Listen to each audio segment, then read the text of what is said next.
कौन था ये राजा कर्ण? कौन था? आप लोग बोले दानवीर।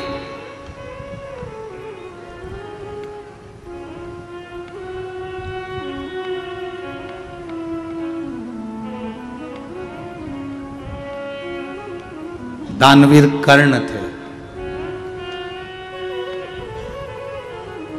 फिर भी मरे तो पानी के खड्डे में रथ का पहिया फंस गया था और उस पहिए को निकालने में मर गए। जरा विचार करना, कर्म की गति देखिए राजा कर्ण की। जिंदगी भर दुनिया के लोगों ने कहा कि ये दानवीर कर्ण थे, दानवीर कर्ण थे, दानवीर कर्ण थे। सत्यभामा जी ने भगवान कृष्ण से पूछा था, अगर ये दानवीर कर्ण है तो फिर पानी के खड्डे में रथ फंसकर क्यों मरा? भगवान कृष्ण ने कहा, सत्यभामा तुम्हें मालूम नहीं है, जिस समय अभिमन्यु मर रहा था उसने हाथ जोड़कर राजा कर्ण से कहा था, मेरे प्राण छूट रहे महाराज, तुम्हारे पास में थोड़ा सा पानी पड़ा हुआ है, मुझे थोड़ा सा पानी पिला दो, मैं मरने वाला हूं, मुझे मरते समय लोग गंगा का जल देते हैं तो मुझे पानी पिला दो, मैं प्यासा हूं, मुझे पानी पिला दो, मैं प्यासा हूं, मुझे पानी पिला दो। पर राजा कर्ण 1 इंच नहीं हिला, और 1 इंच नहीं हिला, ना पानी का 1 चुल्लू पानी उसको पिलाया, मर गया। तब भगवान कृष्ण कहते हैं यह कर्म की गति है। जो पानी मांग रहा था अभिमन्यु पीने के लिए, वही पानी धीरे धीरे गलकर भूमि को दलदल कर दिया और उसी में राजा कर्ण फंसकर मर गया। यह कर्म की गति है, यह कर्म का खेल है।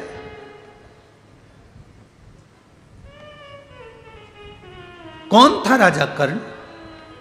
पूर्व समय में दुर्दुम्ब नाम का एक असुर, एक राक्षस था। क्या नाम था उसका? दुर्दुम्ब।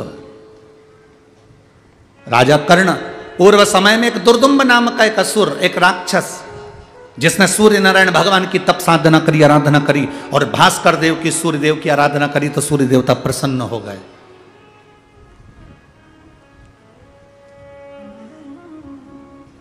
सूर्य नारायण ने पूछा, दुर्दुम्ब क्या चाहते हो?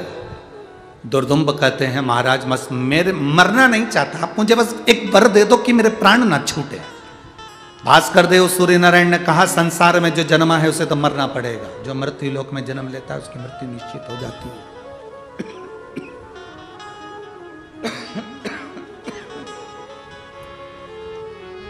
जो मृत्यु लोक में जन्म लेता है उसकी मृत्यु निश्चित है, उसको मरना ही है। मरना निश्चित है, हाँ। और कुछ मांग लो। राजा उस दैत्य असुर दुर्दुम्ब ने तब आखिरी में सूर्य नारायण से कहा कि मुझे कवच दे दो, जब तक कवच मेरे पास में रहे तब तक मैं ना मरूं। तथास्तु, मैं तुझे एक कवच देता हूं। दुर्दुम्ब ने कहा, मुझे एक कवच नहीं चाहिए। एक कवच तो हो सकता है कि कहीं बेकार हो जाए। कितने कवच चाहिए? मुझे 100 कवच कुंडल दे दीजिए, जिसको मैं धारण करके रखूं तो मैं मरूं ना। सूर्य नारायण भगवान ने कहा कि दुर्दुम्ब, तुम मरेगा तो पक्का है, ये तो निश्चित है कि तुझे मरना पड़ेगा। पर एक बात सुन ले, एक बार तो सुन, तेरे ये 100 कवच हैं, ये कवच जिस दिन कट गए, चले गए, समाप्त हो गए, उस दिन तुम मर जाएगा। तो मुझे वर दो कि मेरा कवच अगर कोई उतारेगा या मेरा कवच कोई काटेगा तो वो भी मर जाएगा। सूर्य नारायण ने कह दिया, तथास्तु, जो तेरे कवच को काटेगा वो मरेगा, उसी क्षण मरेगा। ये मेरा वर है तुझको, जा, ये मेरा वर है तुझे। प्रसन्न हो गया दुर्दुम्ब, इतना प्रसन्न, हाहाकार मचा दिया उसने, सारे देवताओं को त्रासी देने लगा। तब भास्कर देव सूर्य नारायण ने आकर कहा, सुन दुर्दुम्ब, तेरे मरने की भी तो कथा सुन ले तू।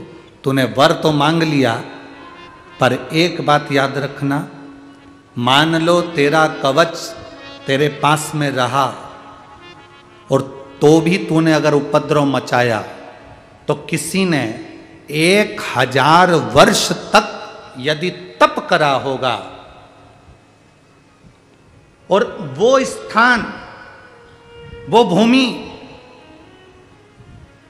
जिस भूमि के लिए शिव और नारायण दोनों एक साथ बैठकर तप साधना करते हो, उस भूमि पर यदि किसी ने 1000 वर्ष तक तप करा होगा और उस तप करे हुए व्यक्ति चाहेगा तो तुझे एक क्षण में मार देगा, भले तेरे तन पर कवच क्यों ना पड़ा।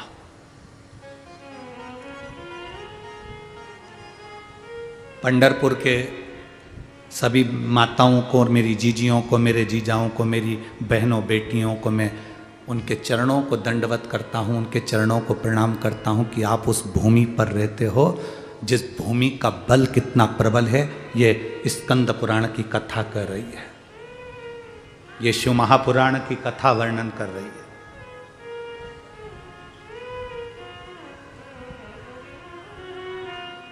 आप जरा विचार करिएगा, अपने भीतर जरा उतारिएगा, शिव और नारायण की भूमि, उस भूमि पर जो 1000 वर्ष तक तप कर रहा होगा, उस भूमि का स्पर्श का आनंद कर रहा होगा, वो तुझे मार सकता। भगवान नारायण का अंश स्वरूप नर और नारायण, भगवान शंकर के अंश स्वरूप नर नारायण दो ऋषि भगवान हरि के शरीर से प्रकट हुए थे। वो ऋषि वन में, पर्वत पर, नदी के तट पर साधना कर रहे थे। साधना,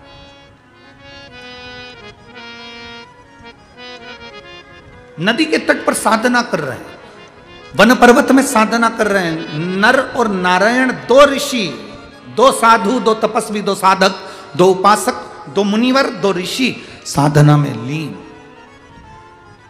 और वर था दुर्दुम्ब को 1000 वर्ष जिसको तप साधना में हो जाएगा वो तेरे प्राणों को हर लेगा। दुर्दुम्ब ने पता करा, जरा मालूम करो कोई का 1000 वर्ष तक तप तो नहीं हुआ, देखो जरा मालूम करो, कोई 1000 वर्ष तक तप तो नहीं कर लिया, जरा मालूम करिए। मालूम करने के लिए सब गए, मालूम कर आए तो क्या मालूम करा कि दो ऋषि हैं जो पर्वत कंदराओं में बैठकर तप कर रहे हैं। एक का नाम नर है, दूसरे का नाम नारायण है। और दुर्दुम्ब को मालूम पड़ा कि ये तप कर रहे हैं और इनका तप करने से मैं मर जाऊंगा, थोड़ा सा समय बचा है, एक काम करता हूं, इन्हीं को मार देता हूं। तुरंत दुर्दुम्ब अपनी सेना लेकर नर नारायण के पास गए। जैसे ही नर नारायण के पास गए तो नर नारायण में से उसी समय पर नर उठे, पर नारायण तो तप करने में लगे रहे, क्योंकि इनको मालूम था 1000 वर्ष तक तप कर लेंगे तो ये दुर्दुम्ब मर जाए। नर उठ गए, ललकारा जब दुर्दुम्ब ने तो नर उठे, युद्ध प्रारंभ हुआ। युद्ध प्रारंभ हुआ तो नर ने उस दुर्दुम्ब के शरीर पर जो कवच था उसको काट दिया। कवच काटते से नर मर गया, ऋषिवर मर गए। जैसे ऋषि मरे, दुर्दुम्ब प्रसन्न होकर नारायण ऋषि पर प्रहार करने के लिए उठा। जैसे ही नारायण ऋषि उठे, नारायण ने देखा कि नर ऋषि मर चुके हैं, इसका कवच कटा इसलिए मर गए, क्योंकि इसको वर जो कवच काटेगा वो मरेगा, तो इसीलिए मर गए। उन्होंने तुरंत अपनी विद्या से नर को जीवित करा। नर तपस्या करने के लिए बैठ गए। नारायण के साथ में दुर्दुम्ब का युद्ध हुआ। जो युद्ध हुआ, दुर्दुम्ब के शरीर पर जो कवच था उसको फिर काट दिया तो नारायण मर गए। जो तप कर रहे थे नर, वो उठे, उन्होंने अपनी विद्या से नारायण को फिर जीवित कर दिया। जीवित करा और दुर्दुम्ब, वो तप करने के लिए नारायण बैठ गए, नर फिर युद्ध करने बैठ गए। 99 बार दुर्दुम्ब के शरीर के कवच को काटा है नर नारायण ने। केवल एक बार बचा था, सोवा, और वो मरने वाला था। इतनी देर में तो दुर्दुम्ब को लगा कि अब करूं क्या, तो सूर्य नारायण भगवान के पास भागकर उनके रथ के पीछे छुप गया। रथ के पीछे, और रथ के पीछे जाकर जो छुपा तो भास्कर देव ने, सूर्य नारायण ने पूछा, दुर्दुम्ब तुम यहां? हाँ। मेरे 99 कवच कट चुके हैं, ये नर नारायण मुझे मार देंगे।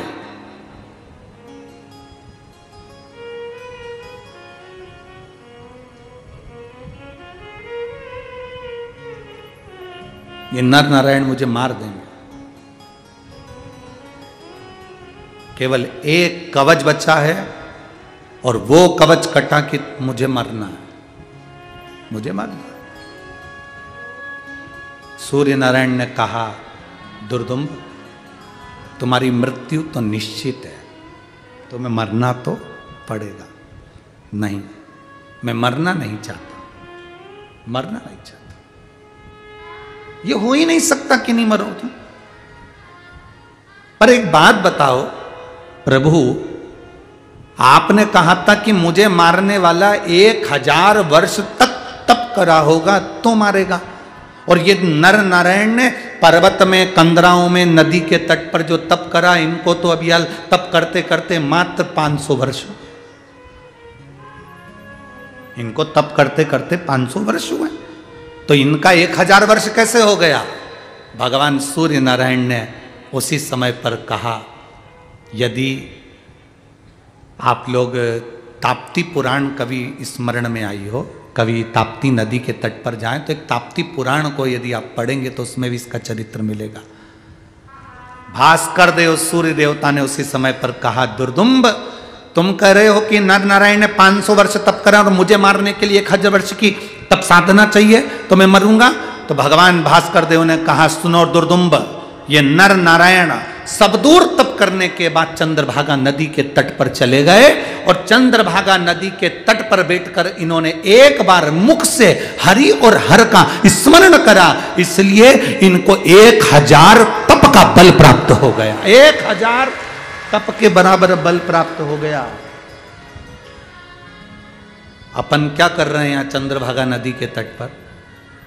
अपन कर क्या रहे हैं? यहाँ बैठकर हरि विठ्ठल का नाम ले रहे हैं, हर हर महादेव कह रहे हैं, श्री शिवाय नमस्तुभ्यम कह रहे हैं। हरि और हर दोनों की कथा का मेल कर कर शिव महापुराण की कथा को सुन रहे हैं। क्यों? क्योंकि हमने हमारी जिंदगी में कोई तप करा कि नहीं करा, व्रत करा कि नहीं करा, साधना करी कि नहीं करी, हमने यहाँ आकर वारी करी कि नहीं करी, हमने यहाँ परिक्रमा करी कि नहीं करी, हमने भोजन भंडारा करा कि नहीं करा, हमने किसी का मुंह झूठा कराया कि नहीं कराया, हमने यहाँ आकर कोई पुण्य कमाया कि नहीं कमाया। कम से कम हम इस चंद्रभागा नदी के तट पर हरि विठ्ठल की पवित्र भूमि पर एक बार भी बैठकर भगवान शंकर की कथा, हरि और हर की इस पवित्र कथा को यदि सुन लेंगे तो हमारे को 1000 गुना फल अपने आप प्राप्त हो जाएगा। हमें कहीं जाने की जरूरत नहीं। 1000 गुना फल केवल इस भूमि के ऊपर, अगर आपका पांव इस जमीन पर भी पड़ गया तो उसका फल प्राप्त हो जाता है।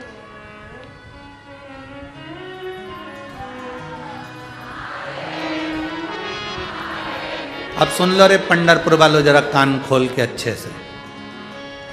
आधी कमरिया पे साड़ी आई, अब तुम्हारी बारी। अब तुम अच्छे से सुन भी लेना जरा ध्यान लगकर। 1000 गुना जब यहां पुण्य मिल सकता है तो तुम अगर गलत काम करोगे तो 1000 गुना पाप भी तो मिल सकता है। जब पुण्य भी बढ़कर मिल सकता है तो पाप भी तो बढ़कर मिलेगा। इसलिए पंढरीनाथ की इस पवित्र भूमि पर जब तक रहना, पंढरपुर की भूमि पर जब तक रहना, चंद्रभागा के तट पर जब तक रहना, जब तक आप व्यापार करो मना नहीं, आप नौकरी करो मना नहीं, आप सर्विस करो मना नहीं, आप जो कार्य करना है करो मना नहीं, पर इतना जरूर याद रखना, तुम्हारे प्रत्येक कार्य में हरि विठ्ठल का नाम, महादेव का नाम लेते रहना। क्यों? क्योंकि अगर हमारी जिंदगी में हमने कोई पाप भी करा होगा तो मेरा पांडुरंगा तुम्हें माफ करता हुआ चलेगा, माफ करता हुआ चलेगा।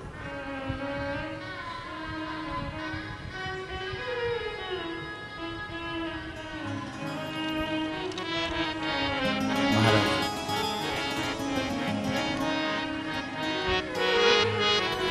उसका स्मरण करते हुए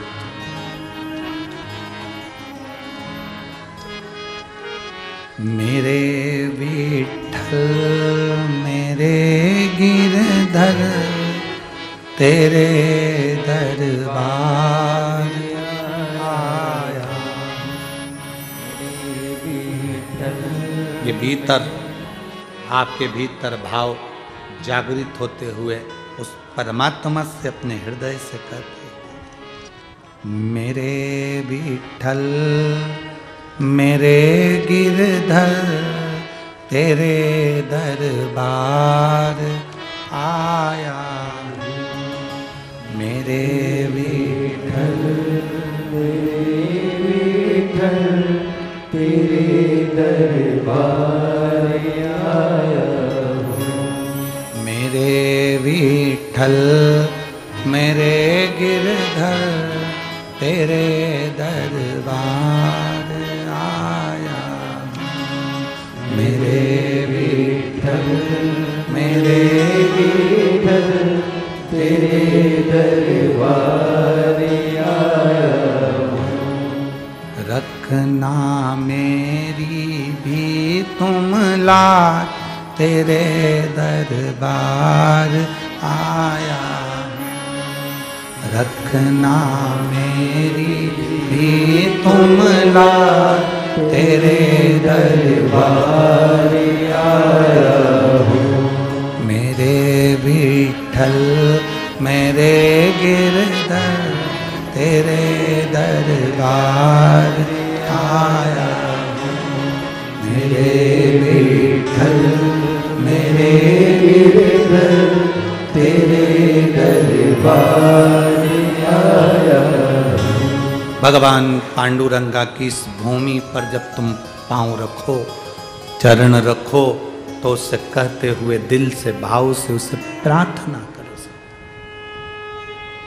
यदि यहाँ आने के बाद में हमारा पुण्य 1000 गुना बढ़ सकता है, तो यहाँ आने के बाद हम अगर कोई बेकार काम करते हैं, गलत काम करते हैं, तो हमारा पाप भी तो 1000 गुना बढ़ सकता है। हमारा पाप भी तो 1000 गुना बढ़ेगा, हमारा पाप भी तो 1000 गुना जाएगा। अच्छा करो, सत्यम शिवम सुंदर। अच्छा करो, अच्छा मिलेगा। श्रेष्ठ करो, श्रेष्ठ मिलेगा।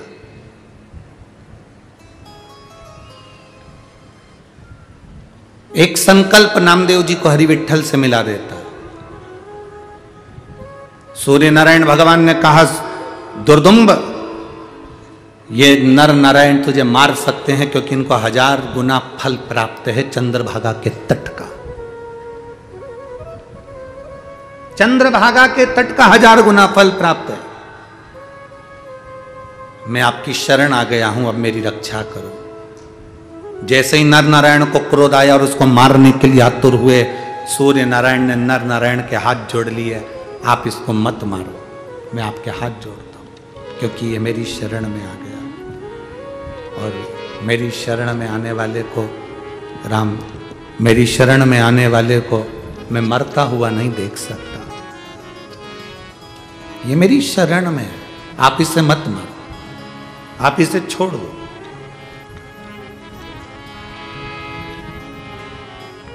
नर नारायण ने कहा, सूर्य नारायण आप इसे बचा रहे हो, एक कवच इसके पास में है और एक कुंडल इसके पास में है। हम नर नारायण मां चंद्रभागा का जल हाथ में लेकर इस दुर्दुम्ब को श्राप देते हैं कि ये मृत्यु लोक में कर्ण बनेगा। कर्ण बनकर मृत्यु लोक पर जाएगा। अंत समय में इसका कवच और इसका कुंडल इसके पास में नहीं होगा, तब तुम भी नहीं बचा पाओगे और मरना पड़ेगा। इसको मृत्यु होगी इसकी।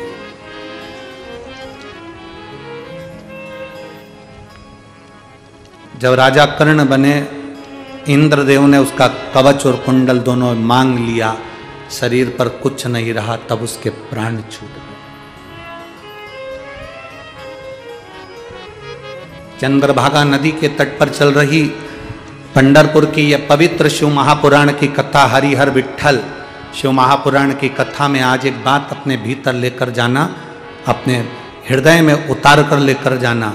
स्वयं नर नारायण ने भास्कर देव से कहा, सूर्य नारायण आपने तो केवल एक दुर्दुम्ब को कवच दिया है, पर मेरा महादेव, मेरा शिव अपने नयन के अश्रु से जो रुद्राक्ष उत्पन्न करा है उसने, वो रुद्राक्ष तो संसार के प्रत्येक मनुष्य का कवच है।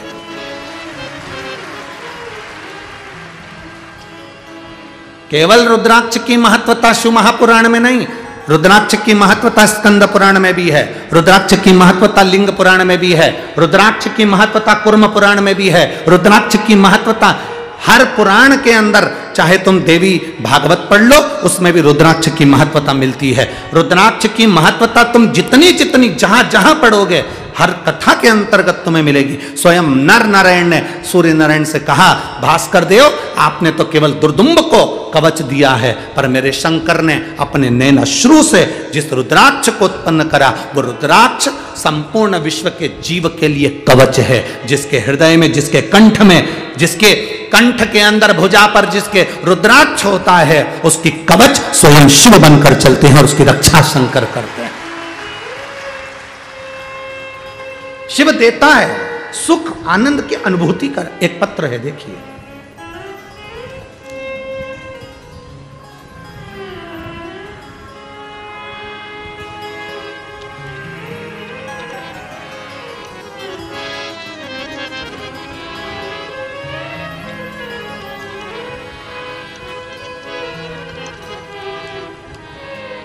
सभी लोग पत्र जो आप लिखते हैं, आपका लिखा हुआ पत्र जो यहाँ पढ़ा जाता है, उस पत्र को आप लोग भी टीवी पर, एलईडी पर, मोबाइल पर पढ़ सकते हैं।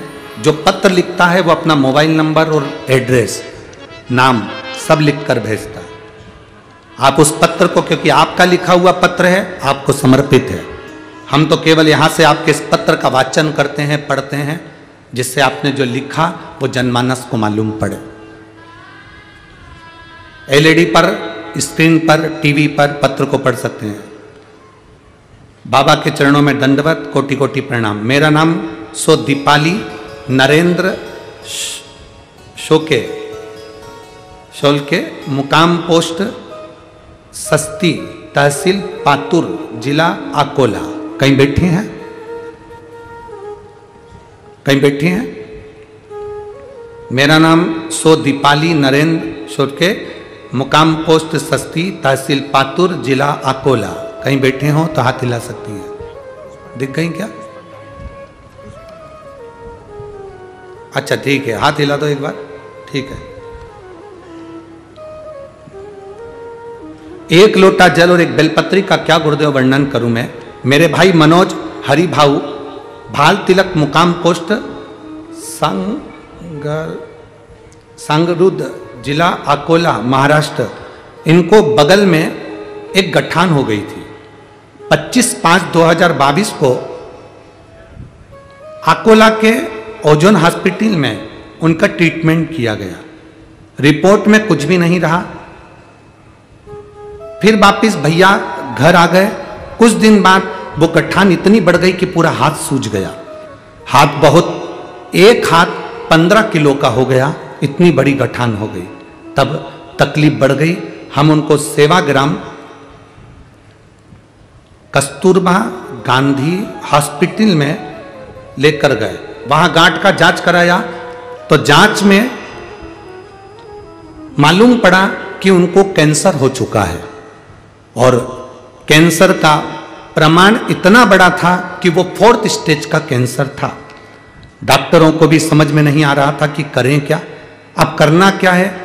डॉक्टरों को उन्होंने दवाइयां देना प्रारंभ करी और उन्होंने कहा कि ऑपरेशन और कीमो ये सब चीजों का क्रम रहेगा।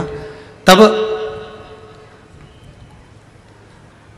हमारी एक परिचित ने कहा कि आप शिव महापुराण की कथा सुनना प्रारंभ करो। एक लोटा जल, एक बेलपत्री का जो वर्णन है गुरुदेव, वो गलत नहीं है। डॉक्टर अपना इलाज कर रहे थे, हमने शिवजी पर जल चढ़ाना प्रारंभ करा। जल लाकर अपने भाई को देना प्रारंभ करा। एक बेलपत्री हम चढ़ी हुई शिवजी की चढ़ी बेलपत्री हमारे भाई को देने लगे और उसको खिलाना प्रारंभ करा। अब हमारा मन नहीं था कि हम इस हॉस्पिटल में दिखाएं, हम उनको नासिक लेकर गए और नासिक के हॉस्पिटल में जब उनकी जांच कराना प्रारंभ करी तो बाबा की कृपा से सारी रिपोर्ट नील आ गई और हमारे भाई को कैंसर नहीं निकला। ये शिव की कृपा है। बहन बधाई आपको बहुत बहुत। श्री शिवाय नमस्तुभ्यम। बैठिए। हर हर महादेव। शिव तत्व इसी को कहते, शंकर ओघड़ी इसी को कहते। और तेरी कृपा बिना न हिले एक भी अणु, लेते हैं श्वास तेरी कृपा से तनु तनु। बखान क्या करूं मैं राखों के ढेर का, चपटी भभूत में है खजाना कुबेर का। हे गंगाधार मुक्ति द्वार ओंकार तू, भोले ओंकार तू। आयो शरण तिहार शंभु तार तार तू। एक हमारा विश्वास, एक हमारा भरोसा, एक हमारी दृढ़ता मूल है।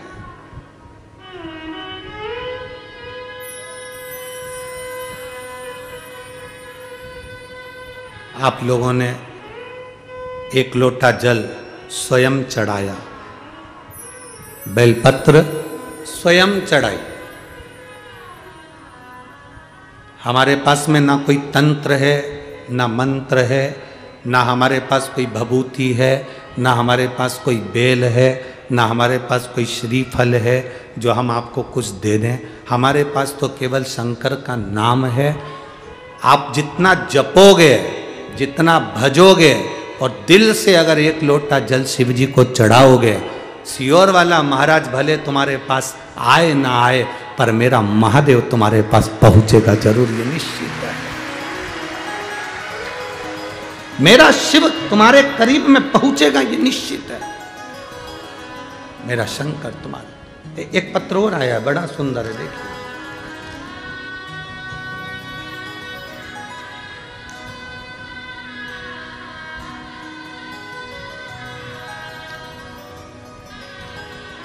श्री देवी संजीव रेड्डी, श्री देवी संजीव रेड्डी, नारायणपुर बाड़ी तालुका बसव कल्याण डी बिदर कर्नाटक से हूँ। कहीं बैठी हैं, कहीं बैठी हो तो हाथ हिला सकती हैं। श्री देवी संजीव रेड्डी, नारायणपुर वाड़ी तालुका बसव कल्याण डी बिदर कर्नाटक से हूँ। कहीं बैठी हो तो अपना हाथ हिला सकती हैं। कर्नाटक से आई मैं। बाबा क्या वर्णन करूं, मेरी शादी को 23 साल हो गए थे। मेरी गोद सुनी थी, बच्चे का आप पत्र पढ़ेंगे उसमें लिखा है मेरी शादी को 23 साल हो गए थे, मेरी गोद सुनी थी, बच्चे की आस छोड़ दी थी। मेरे पति तो ये कहते थे कि अब हम जिंदगी भर बांझ ही रहेंगे, संतान नहीं होगी। सारे डॉक्टरों को दिखाया, सारा इलाज करवाया, मेरे पति ने तो बच्चे की आस भी छोड़ दी। गुरुदेव, जब मैं टीवी पर पुराण देखकर सफेद आंकड़े की जड़ का उपयोग किया और 2 महीने तक गर्भ धारण नहीं हुआ, मेरे पति ने कहा क्यों व्यर्थ के काम करती है, संतान नहीं हो सकती। 23 साल हो गए शादी को। बाबा पर शिव शिव है, सारी समस्या का हल एक लोटा जल। मैंने शिव जी को चढ़ाना प्रारंभ करा, जल आचमन करना प्रारंभ करा। 1.5 महीना निकला शिव जी का जल पीते पीते। बाबा की कृपा से मेरा गर्भ ठहर गया। और बाबा गर्भ ठहरा, पर गर्भ ठहरने के 2 महीना, जब गर्भ ठहरा, गर्भ ठहरने के केवल 2 महीना निकले थे और 2 महीने बाद मेरा गर्भ फिर गिर गया। 23 साल के बाद तो बाबा ने संतान दी थी और मेरा गर्भ वापस गिर गया। अब मन में खलबली होने लगी, आस जगी।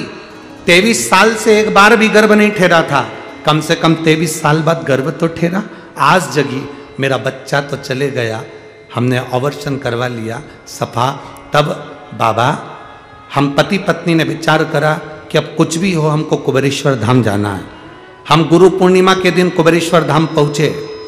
गुरु पूर्णिमा का आयोजन चल रहा था, वहाँ जाकर हमने गुरु दीक्षा ली, कंकर शंकर की पूजन करी, बाबा को प्रार्थना करी और वहाँ से रुद्राक्ष लेकर आ गए।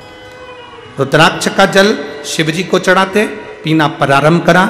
हम बाबा का क्या वर्णन करें, केवल 4 महीने बीते थे, फिर मेरा गर्भ ठहर गया। गर्भ ठहरने के बाद बाबा की कृपा से 19 अप्रैल 2023 को 23 साल के बाद मेरे यहाँ पुत्र रत्न की प्राप्ति हुई है। मैं बाबा को यहाँ प्रणाम करने के लिए आया। 23 साल के बाद मेरे बाबा ने मुझे बच्चा दिया। हमारे घर में किलकारी की आवाज आई, गुरुदेव प्रणाम। इन्होंने एक लाइन अच्छी लिखी है, हम तो बाबा के भरोसे चलते हैं, बाबा के भरोसे चलते हैं। श्रीदेवी संजीव रेड्डी, नारायणपुरवाड़ी, तालुका बसव कल्याण, बिदर, कर्नाटक। शिव तत्व इसी को कहा गया। आप जितनी भक्ति कर रहे हो, आप जितना विश्वास कर रहे हो, उतने विश्वास से मेरा बाबा आपका साथ देता है। बस एक निवेदन, एक सूप होता है, सूप देखा है आप लोगों ने? ऐसा सूप पड़ा होता है जिसमें लोग ऐसा ऐसा फटकते हैं, क्या बोलते हैं उसको? सूपा, सुपड़ा, छाजड़ा, सुपा, ठीक है, जो तुम समझ लो। पर ऐसा रहता है, लड़के के आगे फड़क दो तो वो दहेज नहीं लाता। सुपड़ा। और एक होती है चलनी, दोनों का काम एक ही है। सूप का काम भी कचरा साफ करने का और चलनी का काम भी कचरा साफ करने का, पर दोनों में काम एक है, अंतर जमीन और आसमान का है। सूप कचरे को फेंक देता है, अच्छे अच्छे दाने को अपने पास रख लेता है। चलनी अच्छे अच्छे दाने को फेंक देती है, कचरे को अपने पास रख लेती है। काम एक है।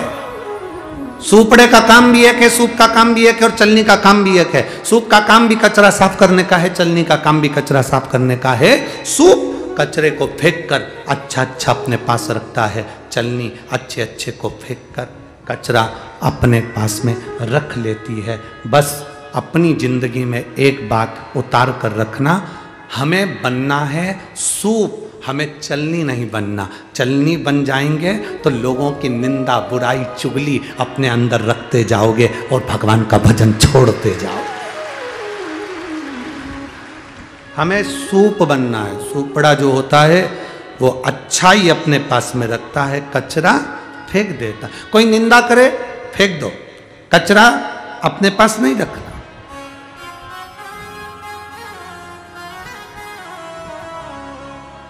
कितने कान दिए भगवान ने? जम के बोलो, 2।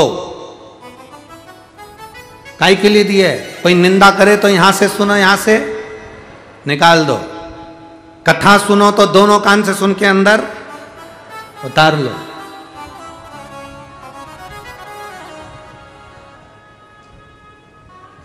अरे कान दिए रे तूने दाता बन के, कान दिए रे तूने दाता बन के। और बिना कान की भेज देते तो एकदम प्लेन।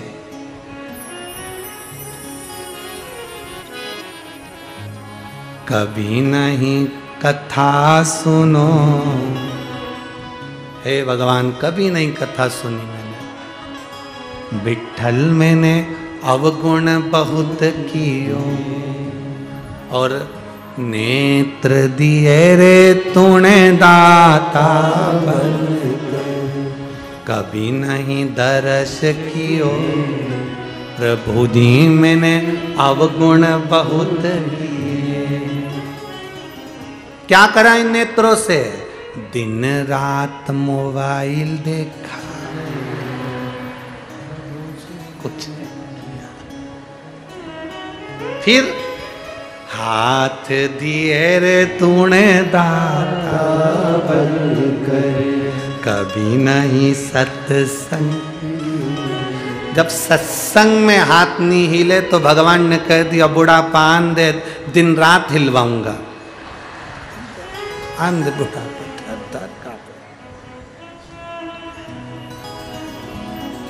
फिर इन हाथों से करा क्या?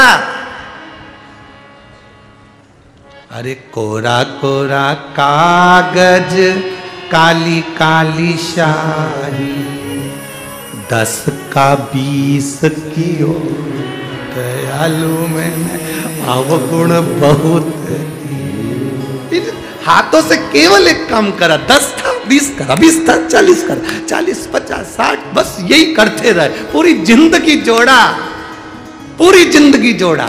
भोजन भी टाइम पर नहीं करा, कपड़े भी नहीं सिलवाए। दीपावली पे दिवाली आई, घर के लोगों ने कपड़े लिए और इससे कहा ले ले, मेरे पास टाइम नहीं है, फुर्सत नहीं। इतना कमाने में व्यस्त रहा, इतना कमाने में व्यस्त रहा, कुछ भी जिंदगी का कोई आनंद ले ही नहीं पाया। पत्नी कहती रही अपने गांव में कथा हो रही है, 10 किलोमीटर दूर, 50 किलोमीटर दूर, 100 किलोमीटर दूर, चलो ना कथा सुनने चलते। फुर्सत नहीं है, फुर्सत नहीं है, फुर्सत नहीं है, फुर्सत नहीं है। और मालूम पड़े फिर एक दिन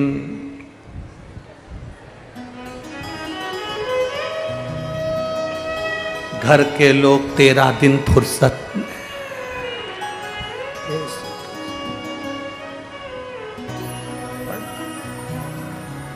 इतना बड़ा फोटो, सिर पे पल्लू, स्माइल, माला डली, फोटो में तुम मुस्कुरा रही। थोड़ी देर में बहू आई, खीर पूड़ी तोड़ी, गोबरी में छोड़ी, थोड़ी सी खीर पूड़ी तुम्हारे फोटो में, तुम स्माइल देती रह गई। पंखा चल रहा था, सास की माला हिल रही थी, बहू खुश होके बोली अम्मा खुश हो रही है। माला इसलिए हिल रही है, अम्मा कह रही हम भी जोड़ जोड़ के मर गए, अभी भी मौका है, पंढरपुर कथा चली जा। हम भी जोड़ जोड़ मर गए, यही पढ़ा रही है। एक से बढ़कर एक साड़ी पूरी अलमारी में धरी, हमेशा सोचती थी देवर के लड़के की शादी में पहनूंगी, देवरानी की शादी, देवरानी लाऊंगी तब पहनूंगी देवर की शादी में। उससे पहले ही निपट गई, अब ऊपर क्या पहनूं। मैंने तो कहा था यमराज से भी वंश मोर, एक बार फिर से छोड़। यमराज भैंसे से मुझे बांध के ले गया, खूब धोया। इतना तो हमने वॉशिंग मशीन में कपड़ा नहीं धोया जितना यमराज ने हमें धोया, इतना धोया। इसीलिए कह रहे पहचान अच्छे से कर लो, रिश्तेदारी अच्छे से कर लो। जितनी रिश्तेदारी तुम्हारी है वो सब यहीं छूटने वाली है। और जिसने एक लोटा जल महादेव को चढ़ाया उसका जो रिश्ता जुड़ा वो आखिरी तक काम आएगा, अंत समय। और अंत समय प्रभु पड़ेगा, और वचन दिया तो निभाना पड़ेगा। दीनानाथ थोड़ी देर चुप हो जा, पहले इनकी तो सुनो ये क्या बोल रही। तुम लोग तो बोलो जरा, अंत सा आवाज नहीं आ रही, जरा जम के। वचन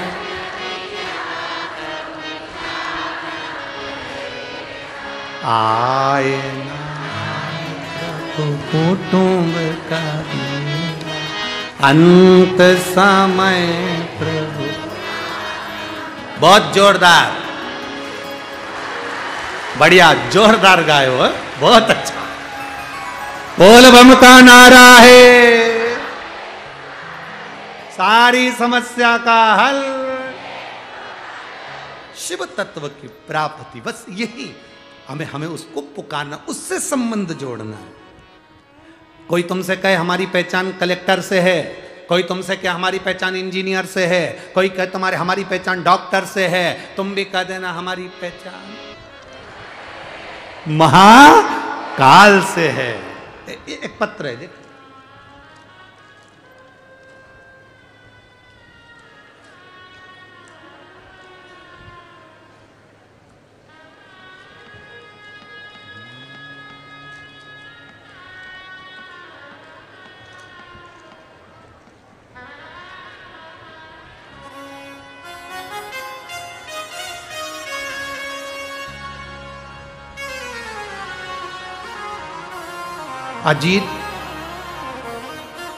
अजीत नेमचंद बहसाले, अजीत नेमचंद बहसाले, उम्र है 65 साल, मुकाम लातूर, तहसील जिला लातूर। कहीं बैठे हैं का? कहीं बैठे हो तो हाथ हिलाइएगा। अजीत नेमचंद बहसाले, उम्र है 65 साल, मुकाम लातूर, तहसील जिला लातूर। इन्होंने लिखा है, आप स्वयं पढ़ो ना, आप कहीं बैठे हैं? अच्छा ठीक है, हाथ हिला दो एक बार। ठीक है, दिख गए, ठीक। इन्होंने पहले पत्र, आप ऊपर पढ़ो। ए गुरुदेव, हमारा पत्र जरूर पढ़ना। शंभू, पत्र पढ़ाओ और डराओ, ठीक है।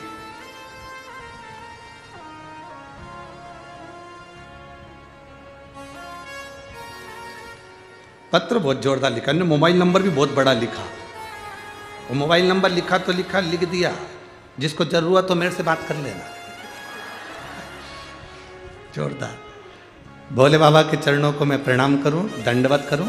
मेरा नाम अजीत नेमचंद वैसाले, 65 साल का हूँ, लातूर महाराष्ट्र का रहने वाला हूँ। गुरुदेव, एक लोटा जल सारी समस्या का है, इसका मैं खुद वर्णन करूँ। मुझको 1990 से दमा, खांसी, एक टीबी जैसा लक्षण का वर्णन उसमें बताया गया। टीबी, दमा, खांसी, सर्दी, वायुगोला, बहुत सारी बीमारियां 1990 से रही। बड़े दवाखाने में मेरा इलाज चलता था, डॉक्टर एमडी थे। मेरा इलाज, मुझे पंप लेना पड़ता था, चल नहीं पाता था क्योंकि बीमारी बहुत बड़ी थी। एक कदम भी मेरा चलना मुश्किल था। दमा, खांसी इतनी उठती थी कि 2 कदम भी नहीं चल पाते थे। गुरुदेव, सारे डॉक्टरों का इलाज चला, पर आपने जो कथा करी ना, उसमें हमें एक डॉक्टर का पता बता दिया। उसका नाम है भोलेनाथ।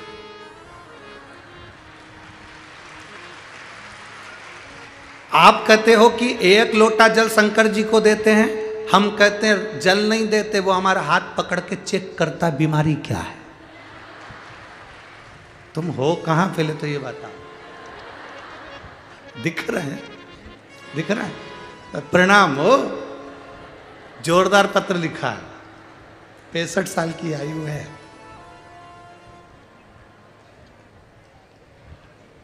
हम शिवजी को जल चढ़ाते हैं, ऐसा लगता है भोलेनाथ हमारी नाड़ी देख रहा है। गुरुदेव, बाबा की कृपा का मैं क्या गुणगान करूं। भोले बाबा की दवा है 1 लोटा जल, 1 बेलपत्री, और तीसरे नंबर पर दवा है शंकर की कथा। जिसने ये 3 दवा ले ली, जल, बेलपत्र और कथा, वो ठीक हो ही जाता। गुरुदेव, मैंने पुणे की कथा सुनी थी पूना की 5 दिन की। मैं बाबा का क्या वर्णन करूं। आज मेरे बाबा ने मेरे दमा की बीमारी, श्वास की बीमारी, मेरा पंप और मेरी गोलियां सब बंद करवा दी। मैं अच्छा हूं और स्वस्थ हूं। मैं बाबा को नमन करने आया। हर हर प्रणाम। श्री शिवाय नमस्ते। शिव तत्व इसी को कहते। बैठिए, ओ घड़ी है शंभु।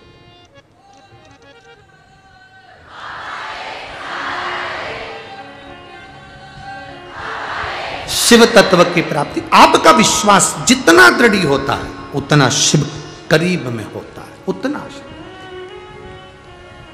भगवान शिव की कथा कर रही है। आपका करा गया भरोसा कभी टूटता नहीं। जो आपने दिया है देवाधिदेव महादेव को, वो महादेव आपको देते जरूर है। आपने शिव जी को समय दिया तो आपकी दुख की जो घड़ी होगी, उस दुख की घड़ी में भी महादेव कैलाश छोड़कर आपको समय देने के लिए जरूर आएंगे, निश्चित।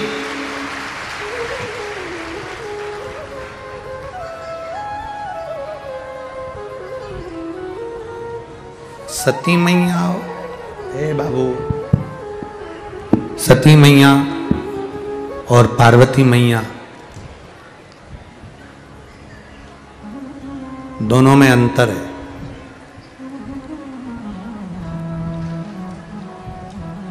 सती का ही अवतार पार्वती जी हैं। सती का ही एक स्वरूप माता पार्वती है। दोनों में एक बड़ा अंतर है सती मैया और पार्वती मैया में।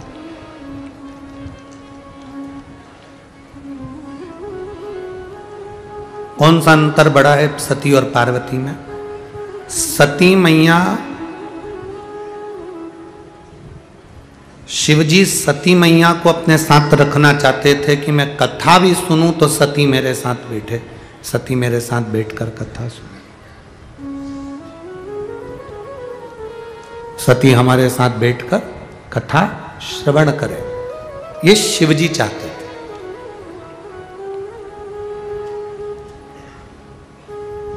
पर सती मैया बैठकर कथा नहीं सुनना चाहती थी।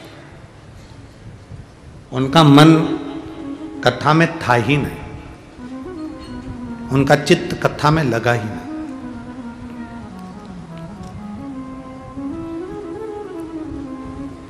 पार्वती और सती में,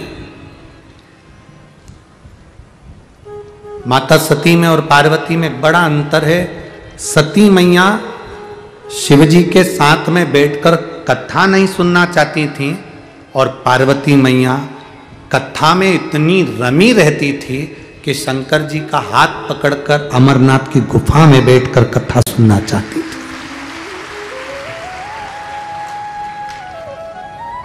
वो अमरनाथ की गुफा कथा का स्थल है, अमरनाथ की गुफा।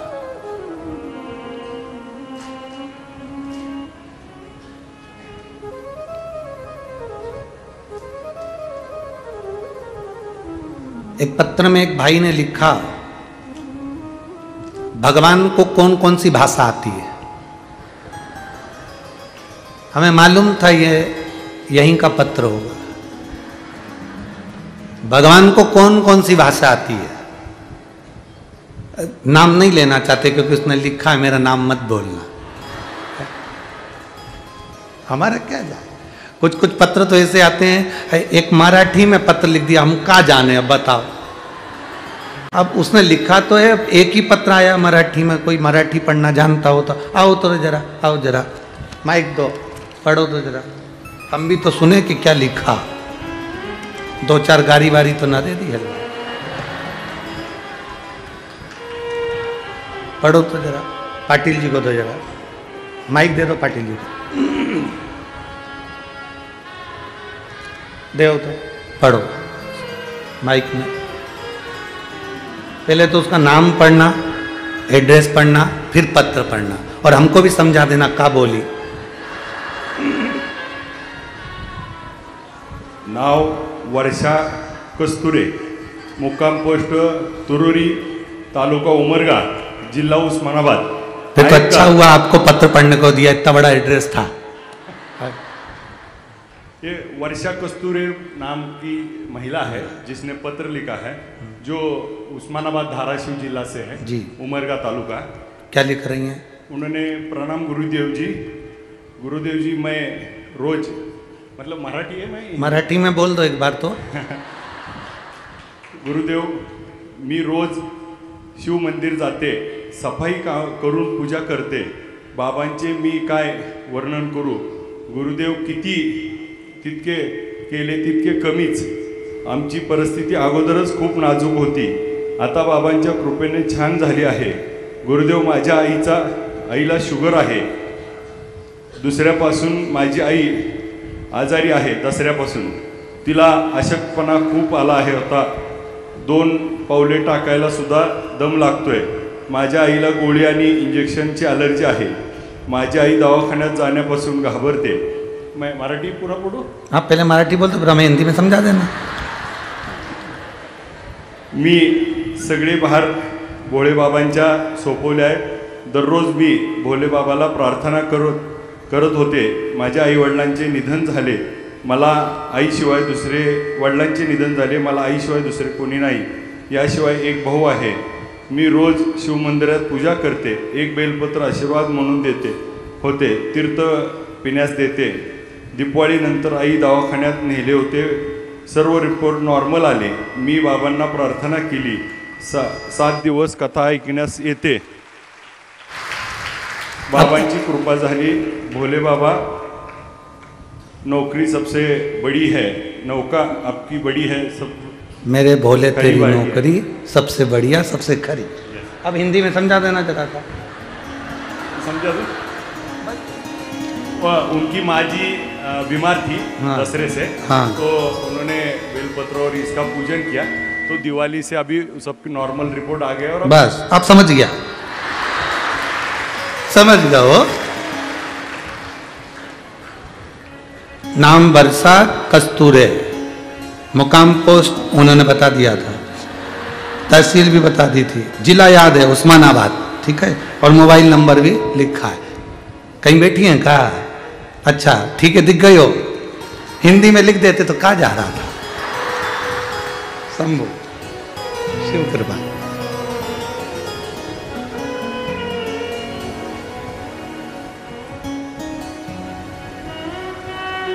फिर भी तुमचा महाराष्ट्र की जो भाषा है चांगली हो, ठीक है। जय महाराष्ट्र, शिव कृपा बन जाए।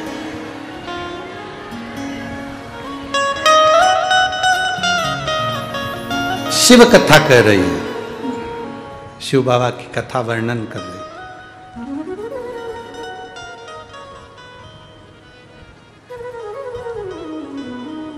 हम भगवान शिव से जो शंकर को हम दे रहे हैं वो शिव हमको दे रहे हैं। सती माता और पार्वती माता दोनों में अंतर।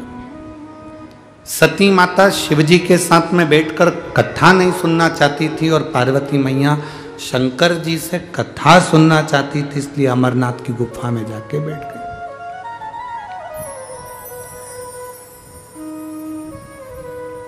सती मैया का जीवन समाप्त होता है एक यज्ञ के कुंड में, उनके प्राण वो छोड़ देती हैं और एक कोयल की योनि प्राप्त कर लेती हैं।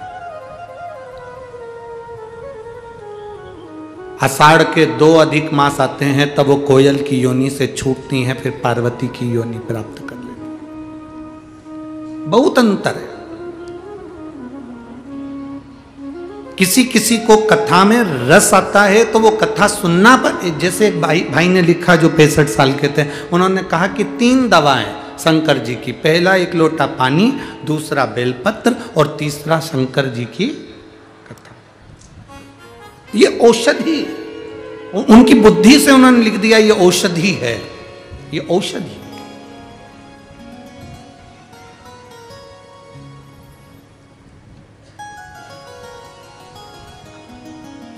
अर्थात जिस हम कथा को सुन रहे हैं, उस कथा को सुनने पर, उस कथा पर हमारा विश्वास दृढ़ होना चाहिए।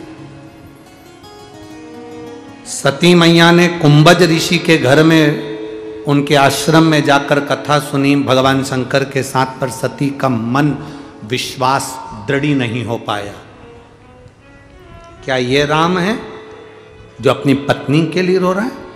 ये तुम्हारे इष्ट देव है? मतलब विश्वास पक्का नहीं हो पाया।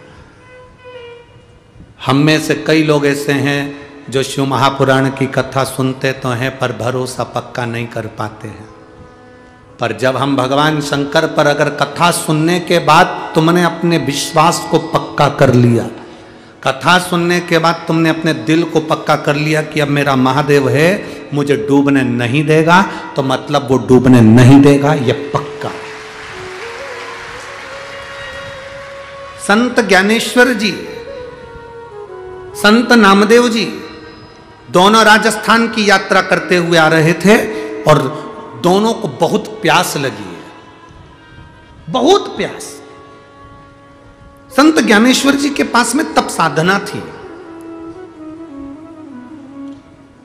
वो कुएं के अंदर गए, पानी पिया, आए। नामदेव जी से कहा, तुम पानी कैसे पियोगे?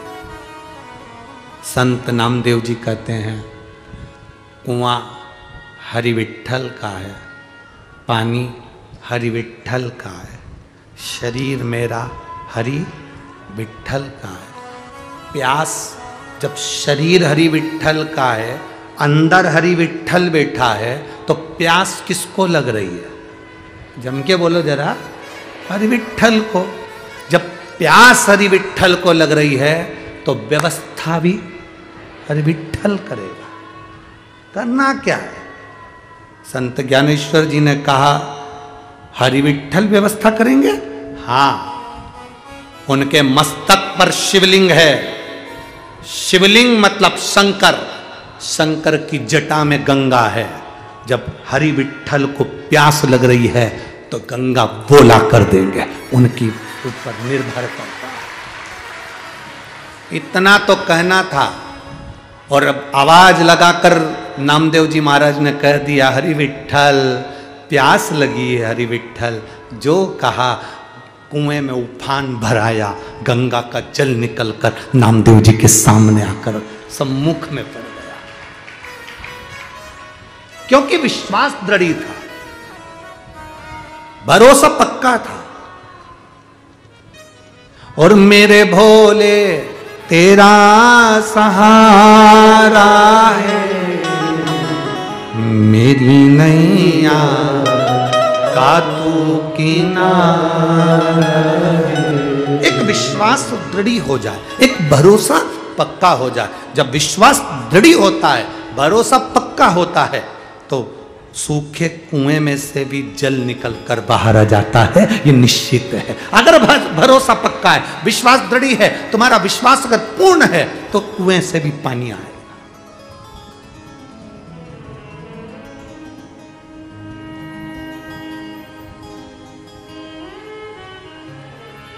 एक व्यक्ति ने पूछा कि गुरुजी ये बताओ, इंसान और भगवान दोनों क्या क्या करते हैं? हमने कहा, इंसान 10 मंजिल ऊपर पानी देना है तो मोटर से पानी चढ़ाता है, और भगवान, हमने कहा भगवान नारियल के अंदर पानी भरना है तो नीचे से ऊपर अपने आप चढ़ा देता है। तुम्हें नीचे देना है, बिना मोटर के पानी नारियल के अंदर भर देता है, बिना मोटर के। और इंसान को टंकी भी भरना है तो मोटर चालू कर। एक विश्वास की दृढ़ता होना चाहिए।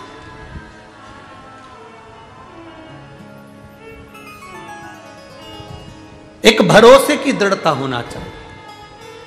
जिस समय भगवान राम, मेरे राम जी महाराज जिस समय पर सिंहासन पर बैठे, तो माता कौशल्या जी ने भरत, शत्रुघ्न, लक्ष्मण, मांडवी, शुतकीर्ति, उर्मिला सबसे कहा, भैया राम अवध के राजा बनकर बैठे हैं, अयोध्या के राजा तुम्हारे भैया राम बनकर बैठे हैं।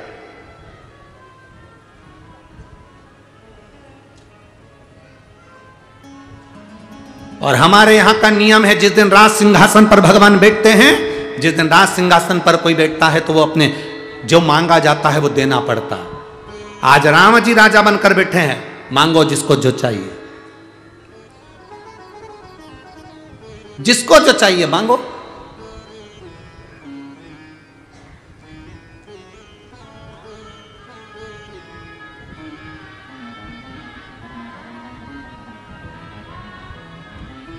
महाराज उर्मिला जी आई, लक्ष्मण जी साथ। लक्ष्मण जी ने कहा भैया आपके चरणों की सेवा दे दीजिए। उर्मिला जी ने कहा बस मैं अवध में रहूं और इस रघुकुल की रीत को निभाते रहूं, ऐसी कृपा कर दीजिए। मांडवी जी आई, भरत जी आए, राम जी के चरण की सेवा मांगी। शत्रुघ्न आए, उन्होंने भरत जी के चरणों की सेवा मांगी। श्रुतकीर्ति आई, शत्रुघ्न जी की धर्म पत्नी आकर खड़ी हुई। सीता जी ने कहा श्रुतकीर्ति मांगो, तुमको क्या चाहिए, तुम्हें जो मांगना है मांग लो। श्रुतकीर्ति कहती है राम जी से जो मांगूंगी दे दोगे भैया राम। एक भी ना मांडवी ने ना उर्मिला जी ने ऐसा नहीं बोला जो श्रुतकीर्ति ने कहा भैया जो मांगूंगी दे दोगे। कौशल्या जी उठकर खड़ी हो गई, उन्होंने कहा श्रुतकीर्ति कैसे शब्दों से संबोधन कर रही हो, जो मांगना है मांगो। राम जी अवध के राजा बनकर बैठे हैं, तुम्हें जो चाहिए मांग लो। के कई मैया को लगा ये कहीं डबल से 14 वर्ष का वनवास नहीं मांग ले, फिर से ना मांग ले। के कई मैया हाथ जोड़ती अपने सूर्य नारायण भगवान के, मेरे ऊपर जो लगा कलंक वे श्रुतकीर्ति पर ना लगे। ऐसा कुछ ना मांग ले जिससे दिक्कत हो जाए, मांगो श्रुतकीर्ति। सीता जी ने कहा मांगो मांगो श्रुतकीर्ति, क्या चाहिए तुमको। श्रुतकीर्ति कहती है जी जी मुझे आपसे नहीं मांगना है, मुझे भैया राम से मांगना है। पहले इनसे हां भरवा, मैं मांगूंगी वो देना पड़ेगा इनको। राम जी ने मुस्कुराकर बोले श्रुतकीर्ति मांगो तुम्हें क्या चाहिए। भैया वचन दो, जो मांगूंगी दे दोगे। वचन देता हूं जो मांगेगी दे दूंगा। पूरी सभा खड़ी हो गई, ना जाने श्रुतकीर्ति क्या मांगने वाली है। श्रुतकीर्ति हाथ जोड़कर कहती है भैया आपने जो वन में कपड़े पहने थे वो कपड़े मुझे दे दो, वो मुझे चाहिए। वन के कपड़े? हाँ। राम जी ने पूछा वन के कपड़े का तुम क्या करोगे श्रुतकीर्ति। श्रुतकीर्ति कहती है इस जीवन का कोई ठिकाना नहीं, जो एक दिन बाद राजा बनने वाला था, सिंहासन पर बैठने वाला था, उसको रात भर के अंदर दूसरे दिन 14 साल के लिए बन जाना पड़ जाता है। इस जीवन का कोई ठिकाना नहीं, कब किसको कहाँ जाना पड़ जाए, इसलिए मैं तैयारी कर कर रखना चाहती हूँ, अपनी पूरी व्यवस्था कर कर रखना चाहती हूँ। माता श्रुतकीर्ति से हमको सीखना है, जीवन में दुख और सुख दोनों चलते हैं। जिंदगी में कब दुख आएगा कब सुख आएगा कोई मालूम नहीं पड़ता। तैयारी पूरी रखिए। पंढरपुर आ रहे थे, उसके पहले तुमने बैग तैयार करा। कहीं जाते हो टिकट बनवा कर तैयार रखते हो, कहीं जाना है तैयारी पूरी करते हो। तैयारी कर कर तुम कथा में पहुंचे हो, तैयारी कर कर तुम कहीं जाते हो। उसी तरह एक तैयारी अपनी जिंदगी में रखिए कि अगर दुख भी आया तकलीफ भी आई तो मैं परमात्मा को नहीं छोड़ूंगी, मेरी पूरी तैयारी है, देखा जाए। दुख की घड़ी में भी मेरी तैयारी रखी, मैं भगवान के भरोसे चलूं, ईश्वर के नाम से। एक पत्नी अपने पति को लेकर आई है इस कथा के मंडप में, जिसके पति की ब्रेन पूरा चले गया था, जिसके पति का हाथ पैर चलना बंद हो गया था, कोमा में पड़ गया था, जमीन पर सोता रहता, पलंग के ऊपर ना उठ पाता ना जा पाता। और इस कथा मंडप में एक महिला ऐसी बैठी है जिसकी आहार नली पूरी निकाल दी गई कैंसर के कारण, और डॉक्टर ने केवल 15 दिन दिए कि 15वें दिन ये मर जाएगी। वो भी इस सभा में कहां बैठी, अब मैं पत्र ढूंढूंगा तो समय लगेगा। कहीं बैठी हो तो हाथ हिला सकती हो। जिसकी आहार नली निकल गई थी और कैंसर था जिसको।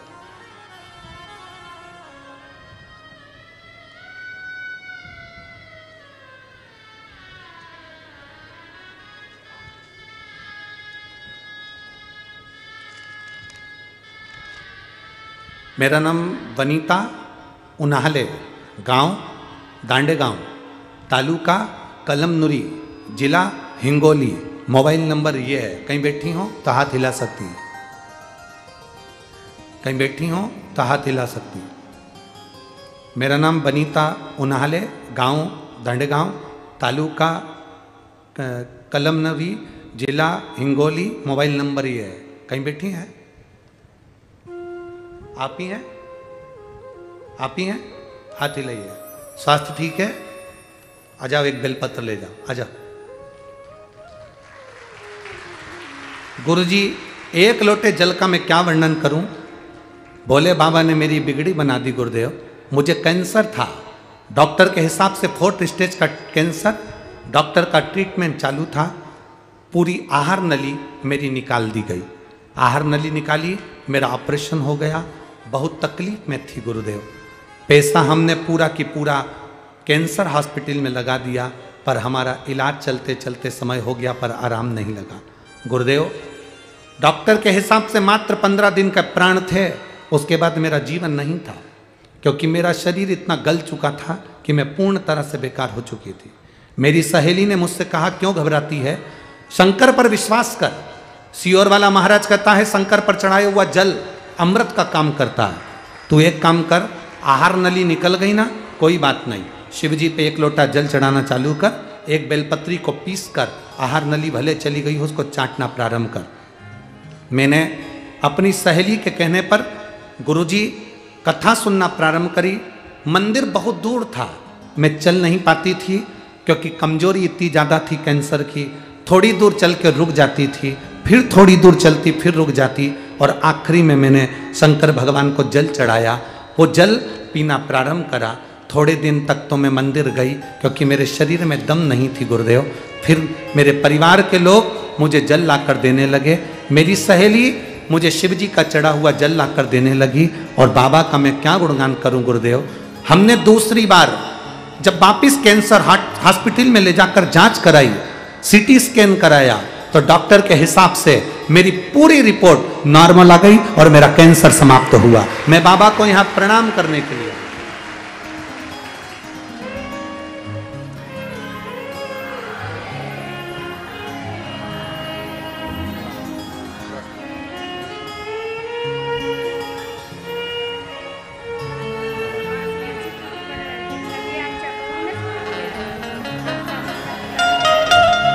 भोजन करना चालू कर दिया।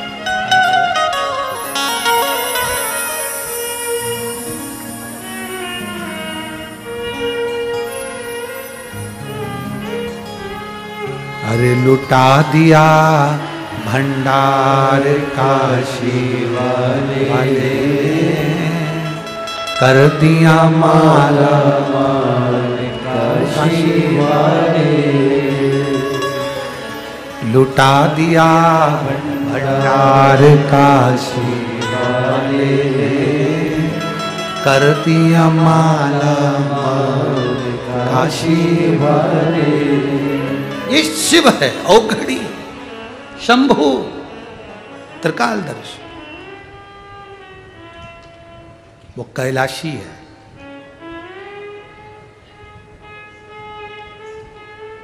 वो अविनाशी है।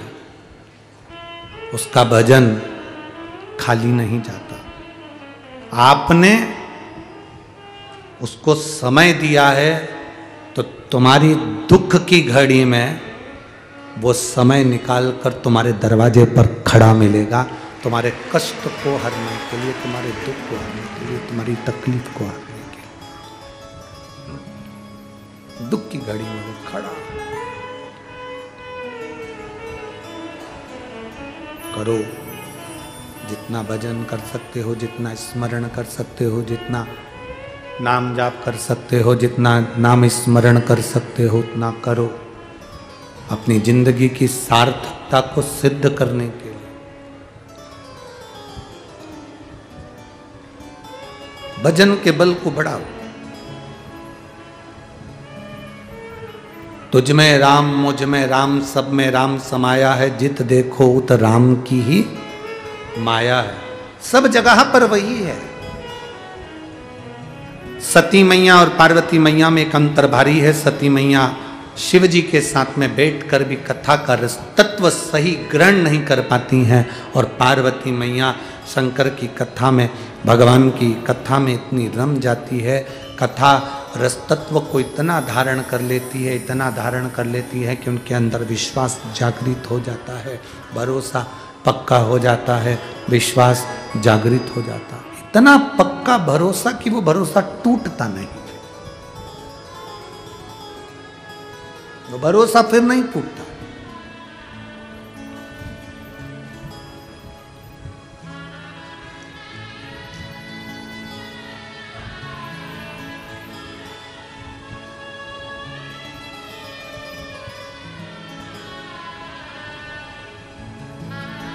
और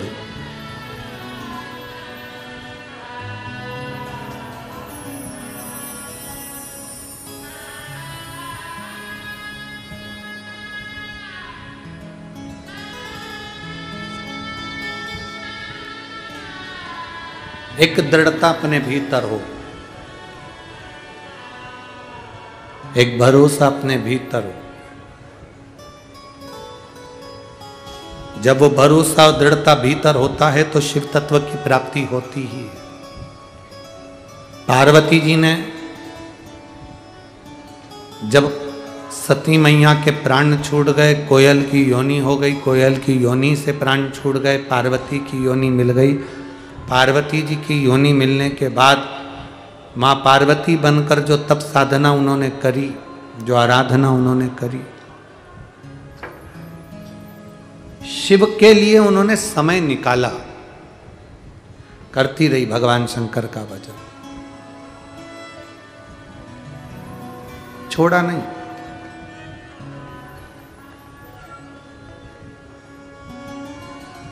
सबसे ज्यादा भाग्यशाली हैं पूरे तीर्थ, भारत की भूमि के जितने तीर्थ हैं उन तीर्थ में सबसे ज्यादा भाग्यशाली हैं पंढरपुर के रहनिवासी। एक तीर्थ में एक देवता होता है, एक तीर्थ में एक देव है, एक प्रतिमा है, एक स्वरूप है, पर पंढरपुर में एक स्वरूप में दो स्वरूप हैं, हरि विठ्ठल और शिव, दोनों एक साथ विराजमान, दोनों एक साथ विराजमान। सत्संग किया माता पार्वती ने, तप साधना करी, आराधना करी, विनती करी, बैठी रही, नमन करती रही। देवऋषि नारद ने कह दिया था कि इनका जो पति होगा वो नग्न वेशधारी होगा, अड़भंग होगा, नग्न वेशधारी होगा, अड़भंग होगा। पर देवऋषि नारद ने कह दिया था अगर शंकर की आराधना करें तो पति के रूप में मिल जाए तो वो अड़भंग भी एक आनंद की अनुभूति करा देता।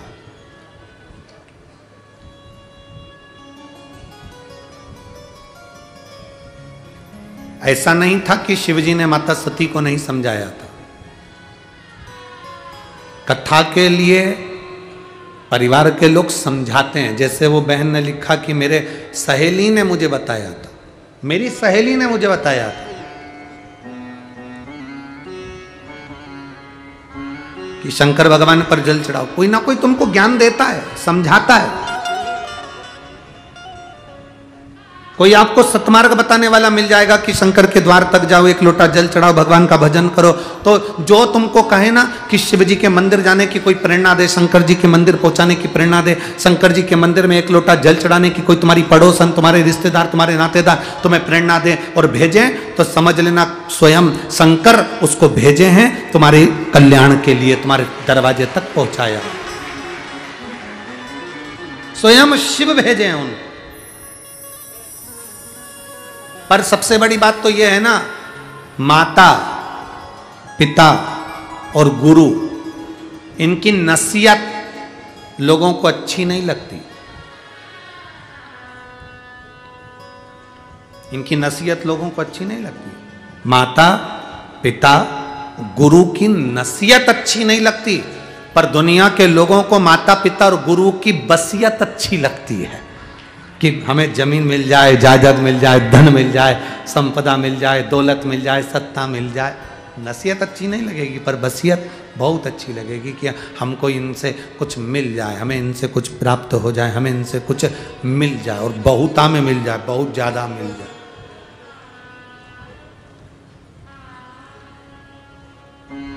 समझाया भगवान देवाधिदेव महादेव ने माता सती को भी समझाया, सती ये श्रेष्ठ नहीं है, विश्वास मूल रखिए, भरोसा पक्का रखिए, दृढ़ता प्रबल रखिए। अगर आपकी दृढ़ता प्रबल रहेगी, भरोसा पक्का रहेगा, तो तुम्हारी जिंदगी की सार्थकता सिद्ध होगी। अगर विश्वास पक्का होगा तो तुम्हारे जीवन का एक आनंद होगा। पार्वती मैया को एक बार देवऋषि नारद ने सत्संग दिया, पार्वती मैया को एक बार देवऋषि नारद ने समझाया कि तुम भगवान की आराधना करो तो भगवान तुम्हें पति के रूप में मिल जाएंगे। और पार्वती मैया बाल्यावस्था से शिव की आराधना में लीन हो गई, चली गई एक गुफा में, शिवलिंग का निर्माण करती हैं, आराधना करती हैं, भगवान शंकर की भक्ति में डूबी रहती हैं।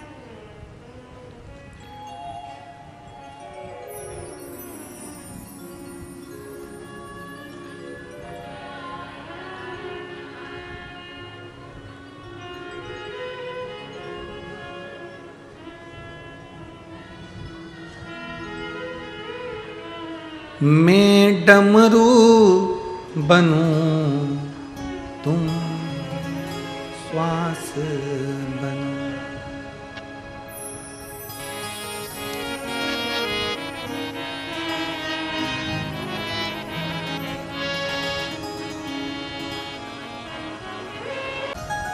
शिव कभी कहने के लिए नहीं आते कि तुम अपना घर छोड़ दो, तुम अपना परिवार छोड़ दो, तुम अपने कुटुंब छोड़ दो, तुम अपने रिश्ते छोड़ दो। शिव तो कहते हैं कि जैसे मैं अपने परिवार के साथ रह रहा हूं, गणेश जी मेरे साथ हैं, कार्तिकेय मेरे साथ हैं, अशोक सुंदरी मेरे साथ में है, पार्वती मेरे साथ में है, मेरी 5 लड़कियां जया, विषहरा, शामली बारी, दौतली, देव, सब मेरे साथ, मेरा पूरा परिवार है। शिव कहते हैं तुम्हें घर छोड़ने की जरूरत नहीं, तुम भी अपने परिवार के साथ रहो। शंकर कहते हैं जैसे मैं ध्यान में मग्न रहता हूं, ऐसे घर में रहने के बाद भी तुम थोड़ी देर भगवान की भक्ति में मग्न रहो, इससे ज्यादा मुझे तुमसे कुछ नहीं चाहिए। घर छोड़कर संत बनना उत्तमता नहीं, परिवार छोड़कर संत बनना उत्तमता नहीं, अपनी बीवी बच्चों को छोड़कर, घर छोड़कर, परिवार छोड़कर चले जाना उत्तमता नहीं। अगर शादी करी है, विवाह करा है, परिवार में रह रहे हो, तो पहले उनको संभालिए।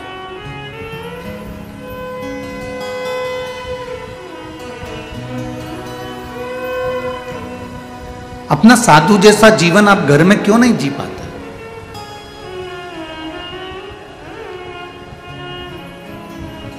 लाखों की संख्या में आप लोग पहुंचे हैं, कथा श्रवण कर रहे हैं। लाखों की संख्या में पहुंचने के बाद आपसे कभी किसी ने नहीं कहा होगा, ना किसी ने दबाव दिया